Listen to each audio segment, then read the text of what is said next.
কোন অটো, কোন গাড়ি, কোন রুটে চালাবেন। ভারতবর্ষ তো গণতান্ত্রিক দেশ, সংবিধান মোতাবেক চলবে, আইন মোতাবেক চলবে। এটা তো কোন দলের, রাজনৈতিক দলের পার্টি অফিস থেকে চালাতে পারে না।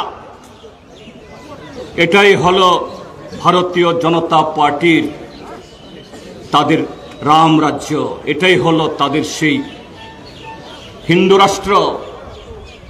এবার যদি তারা এই অনিয়ম করে, মানুষের ভোটে তো আসতে পারবে না। যদি আসে, ভারতবর্ষে এটাই হবে শেষ নির্বাচন। আর কোনো নির্বাচন হবে না, আর কোনো ইলেকশন হবে না, সব হবে সিলেকশন ওই মন্ডলের অফিস থেকে। কাজী বন্ধুরা, এই নির্বাচন শুধু ভোট দেওয়া না, দেশ রক্ষার, স্বাধীনতা রক্ষা, আত্মসম্মান এবং আমাদের দেশের ভারত মাতার তার শির, তার মাথাকে আরো সোচ্চ তুলে ধরার জন্য। এই রাজ্যে এই বিজেপি দেশ বিরোধী শক্তির সহযোগী হয়েছে, আগেই ছিল, নতুন না। টিপরা মাথা কি বলতেন? কয়লা জাতি, উলুব জাতি। কি বলতেন? টিপরাসা যত থানসাউন্দি গেটাক টিপরালেন আববাদে চুং ব্রকবাই তুইফানো লুংনুংয়া আববাদে চাকাপ সাবানো নুংয়া আবো মাইনে হেंखे কোন কম্প্রোমাইজ করই থাংনাই বিধানসভা ভোট তামনুক্ষা ত্রিপুরা মথা নুক্ষা। ত্রিপুরা মথা দেখলো বিধানসভা নির্বাচনে অস্তিত্ব টিকে রাখতে হলে পরে লড়তে হবে, তাকে স্লোগান একটা বাসিয়ে দিল, লাস্ট ফাইট, পাইথাক নে চবা। আমাদেরকে বলল बीजेपी हराते चाहे, बीजेपी जुमला है, बीजेपी झूठा है, बीजेपी कुछ नहीं करेगा, बीजेपी को हटाना चाहिए। बीजेपी हमें उनका पैसा से खरीद करने के लिए कोशिश कर रहा है। सभी गणतांत्रिक लोकतांत्रिक पार्टी को हम भी आह्वान करते हूं। আমরা বললাম আসুন, আলোচনা হলো। শুধু জনসভায় দাঁড়িয়ে বললে হবে না, কিন্তু আমরা কি দেখেছি শেষ মুহূর্ত অবধি সমস্ত খেলা খেলে, মানুষের আবেগকে টেনে, মানুষের যে ক্ষোভ বিক্ষোভ বিজেপির বিরুদ্ধে, এগুলাকে পালে তোলে 22টা সিট যেখানে তাদের জেতার কোনো সম্ভাবনা নেই, সেখানে দাঁড়িয়ে বিজেপিকে জেতার ব্যবস্থা করলো।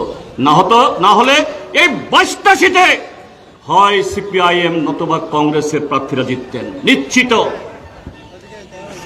এই বিধানসভাতে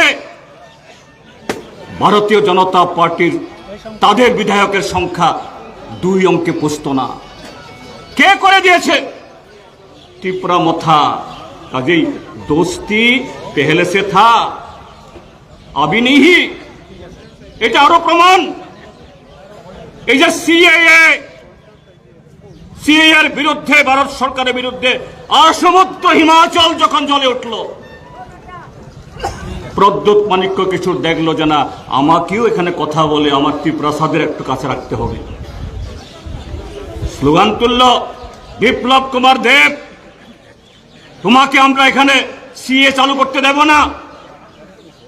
2019 ইংরাজির 8ই জানুয়ারি সারা দেশের সাথে ত্রিপুরা মথার সমর্থকরাও ওই মাধব বাড়িতে নামলো শান্তিপূর্ণভাবে সিএর বিরুদ্ধে। সেদিন মুখ্যমন্ত্রী কে ছিল? বিপ্লব কুমার দেব। বলল না, कोई बर्दाश्त नहीं करेगा, गुली करो, गुली खाई दी। খরক বা চিনির তাকুব গুলি মশাখা ও ঘটনাটি হলো তামাশা ত্রিপুরা মথা। বিপ্লব কুমার দেব बांग्लादेशी उसको बांग्लादेश में बेच देगा। और सेदिन আমন্ত্রণ ছাড়া ভারতীয় জনতা পার্টির একটা সভাতে উপস্থিত হয়ে অনাহুত হয়ে বা রবাহুত হয়ে প্রদ্যুৎ মানিক্য কিশোর বলছেন, মেরা পরম মিত্র বিপ্লবজি, সেদিন তুমি তাকে বাংলাদেশে পাঠাবে, সেদিন তুমি তিপ্রাসা বিরোধী, আর এখন বলছে মেরা परम मित्र विप्लव जी। परम मित्र पहले से था, अभी भी है और आगे भी रहेगा। এইভাবেই ত্রিপুরাসাদের এবং গোটা ত্রিপুরা রাজ্যের যদি সবচেয়ে বেশি এই সমকালীন এই সমসাময়িক বা সাম্প্রতিককালের রাজনীতিতে সবচেয়ে বেশি যদি ক্ষতি করে থাকে গণতান্ত্রিক আন্দোলনের, ত্রিপুরা রাজ্যের আর কেউ না, এটা বিপ্লব এই প্রদ্যুৎ মানিক্য কিশোর। তিনি ট্রাইবেলদের ভাবাবেগকে ব্যবহার করে আমাদের ট্রাইবেল অংশের মানুষ রাজাদের আমরা সম্মান করি, তার নীতিকে সমালোচনা করলেও রাজাকে আমরা অসম্মান করি না, আমরা কেউ করি না। আমরা বামপন্থী সরকার, আপনারা জানেন এই ত্রিপুরা রাজ্যের মধ্যে প্রথম আন্তর্জাতিক ক্রিকেট স্টেডিয়াম, আমি মন্ত্রী ছিলাম, এমবিবি স্টেডিয়াম, প্রাকৃতিক জায়গাতে আন্তর্জাতিক ক্রিকেট খেলা হয়, সেখানে মহারাজা বীর বিক্রম স্টেডিয়াম আমরা করেছি। আমরা বামফ্রন্ট সরকারে মহারাজা বীর বিক্রম ইউনিভার্সিটি আমরা করেছি। মহারাজাদের প্রতি আমাদের বিন্দুমাত্র শ্রদ্ধা নেই, ব্যক্তিকে আমরা নমস্কার করে, কিন্তু মহারাজাদের তাদের যে জনবিরোধী নীতি, ট্রাইবেল বিরোধী নীতি, যে মহারাজাদের সময়তে আমাদের ককবরকের মূল্য ছিল না, হজাগেরে, গড়িয়া, মমিতা, লবাং বুমানি, এগুলো কেউ চিনত না। উজ্জন্ত প্যালেসে তার কোনো চিহ্ন নেই, আমরা সেগুলোকে সমালোচনা করি, মহারাজাকে আমরা অশ্রদ্ধা করি না। এই জন্য সেই মহারাজাদের দোহাই দিয়ে, মহারাজাদের বংশধর হিসাবে ত্রিপুরা যে ট্রাইবেল ত্রিপুরাসাদের বলছে ত্রিপুরাসা ত্রিপুরাসা, এটা এরকম। এখন তো প্রত্যেকেরই আমাদের ওই ব্যাংকের অ্যাকাউন্ট আছে, অনেকেরই এটিএম কার্ড আছে। এটিএম কার্ড, এই এটিএম বক্সে যদি আমরা ঢুকিয়ে গোপন 4টা ইয়া থাকে, 4টা অঙ্ক থাকে গোপন, এটা টিপে দিলেই টাকা বের হয়। আর ত্রিপুরা মথা, এই ত্রিপুরাসাদের মনে করে এটিএম আর থানসা হলো তাদের পাসওয়ার্ড।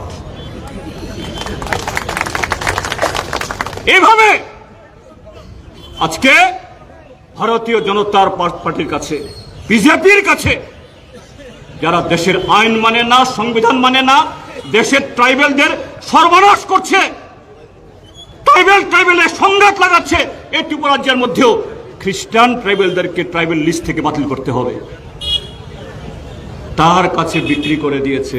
সুদীপ বাবু একটা দিক বলেছেন, আর একটা দিক হলো কার কাছে, কোথায় কোথায় তিনি বলেন চিনি দফা, চিনি জাতি, চিনি রিগনাই, চিনি রিসা, চিনি মুসামুং, চিনি সামুং। ঠিক আছে, ভালো, তাহলে চিনির সামুং, চিনি রিসা, চিনি সামুং, নুমুং, চিনি সিরিসিটি, সাবরক্কা খাই মান নাই, যে ককবরক মান নাই, যে ককবরক কালচন্দ্রং নাই, কৃতি সিং নিনি বাইহং মানো, নিনি বিবিয়ং মানো, সাই মানব ত্রিপুরার জন্য উত্তর বিয়াং ফাইসিং, দক্ষিণ বিয়াং ফাইসিং, বস সাই মানো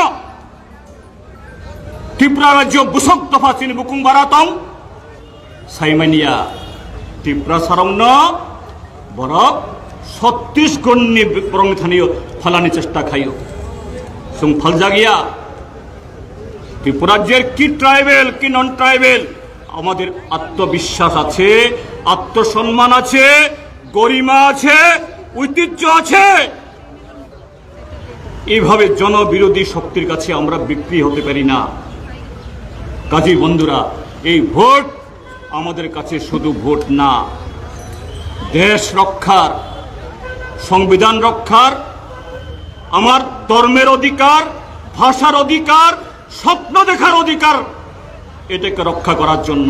সেই জন্য ইন্ডিয়া জোটের আমাদের প্রার্থী পশ্চিম ত্রিপুরাতে শ্রীযুক্ত আশিস কুমার সাহা, এই পূর্ব ত্রিপুরা কেন্দ্রে শ্রীযুক্ত রাজেন্দ্র কুমার রিয়াং। একজনের চিহ্ন হাত চিহ্ন, আরেকজনের চিহ্ন কাচি হাতরা তারা।